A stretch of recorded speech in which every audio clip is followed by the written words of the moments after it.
ایک ہی بات یاد رکھیے گا، دنیا کا ہر نقصان برداشت کیا جا سکتا ہے، مل کر بولیں ایمان کا نقصان برداشت کیا جا سکتا؟ سب کی آواز ہے، بولیے ایمان کا نقصان برداشت کیا جا سکتا نہیں۔ اگر دین کے خلاف میں بھی غلط بات کروں تو میں بھی مجرم ہوں بھائی۔ یہ نہیں کہ میں آپ کا امام ہوں تو مجھے آزادی، کسی کو آزادی حاصل نہیں ہے۔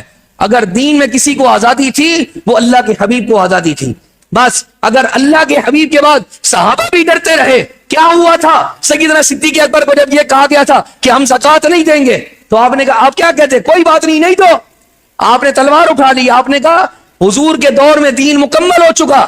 اور یاد رکھو، اگر کسی نے زکات کی ایک رسی دینے سے بھی انکار کیا میں اس کی گردن اتار دوں گا۔ آج بیٹھ کر بک بک کرتے ہو، یہ پانچوں نمازیں، یہ قرآن، یہ حدیث سب رسول اللہ کے صحابہ کا فیضان ہے۔ یہ نمازیں جو حضور کے دور میں 5 تھیں وہ آج تک 5 ہیں اور تا صبح قیامت تک 5 ہی رہیں گی۔ یہ قرآن انا نحن نزلنا الذکر وانا لہ لحافظون، سنیں اس کو خدا نے نازل کیا اور اس کی حفاظت اس نے کس سے کروائی ہے؟ رسول اللہ کے صحابہ سے کروائی ہے بھائی۔ جب جنگ یمامہ ہوئی تو وفات جب شہید ہوئے، حضرت ابوبکر صدیق کے ذریعے قرآن جمع کروا دیا، اور جب اس قرآن جمع کیے پر اختلاف ہونے لگا تو سیدنا عثمان غنی کے ذریعے ایک نئی ترتیب مجھے اور آپ کو عطا فرما دی۔ پوری امت کا اس پر اجماع ہے۔ وہ حمزہ عباسی نامی اداکار، حالت آپ دیکھیں یار، دین اتنا عرض ہے، تم بیٹھ کر کوئی بھی بک بک کرتے رہو، علماء اپنے منہ میں کیا کریں، مٹی ڈال کے بیٹھ جائیں۔ وہ کہہ رہے یہ دین کے اندر اجماع امت کی کوئی حیثیت نہیں ہے۔ تجھے پہلے یہ پتا ہے اجماع امت کی تعریف کیا ہے؟ تو نے دین کو کیا پڑھا ہے؟ اور بیٹھ کر اٹھا کر کے دین پر بک بک کرنے لگ جاتے ہو۔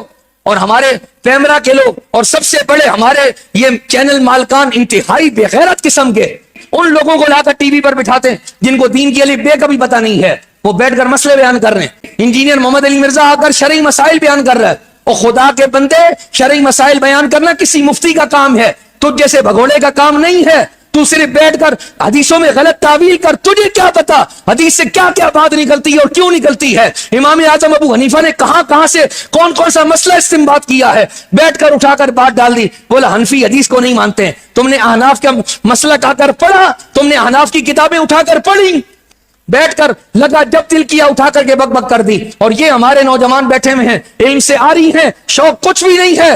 آنے والے نے کوئی بھی بات اٹھا کر بیان کی، سنا اور سن کر کے اپنا نظریہ بیان کر لیا۔ 2-4 دن کے بعد دیکھا تو کسی سے پوچھا وہ کہاں ہے؟ بولا جناب والا وہ تو اپنا عقیدہ تبدیل کر کے جا چکا ہے۔ ہم اپنی عقلوں پر ماتم کرتے ہیں اور خود کو قصوروار ٹھہراتے ہیں کہ یار ہم نے ایسی کیا خطا کی کہ ہمارا بندہ ہمارے قریب رہا اور جاتے وقت ہم سے سلام بھی نہ کر کے گیا، ہم سے پوچھ کر بھی نہ گیا۔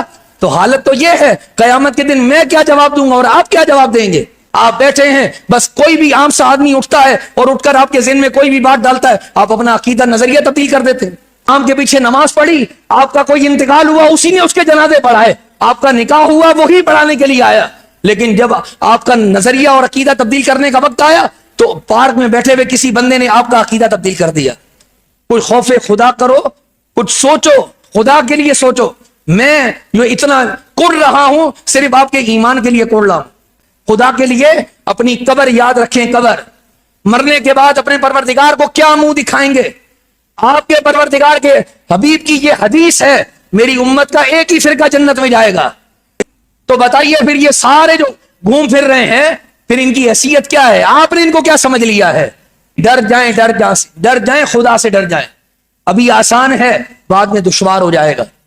تو میں پھر آپ سے کہوں گا، سنیے، سب کو سنیے، اپنا ٹھڑک پورا کر لیجئے بھائی، لیکن نظریہ نہیں تبدیل کیجیے۔ کچھ کرنے سے پہلے مشورہ کر لیجئے، ہو سکتا ہے آپ ایک بڑے نقصان سے بچ جائیں۔ اعلی حضرت نے فرمایا آنکھ سے کاجل صاف چورا لیں، کیا وہ چور بلا کے ہیں، تیری گٹھڑی تاکی ہے اور تجھ کو نیند پیاری ہے۔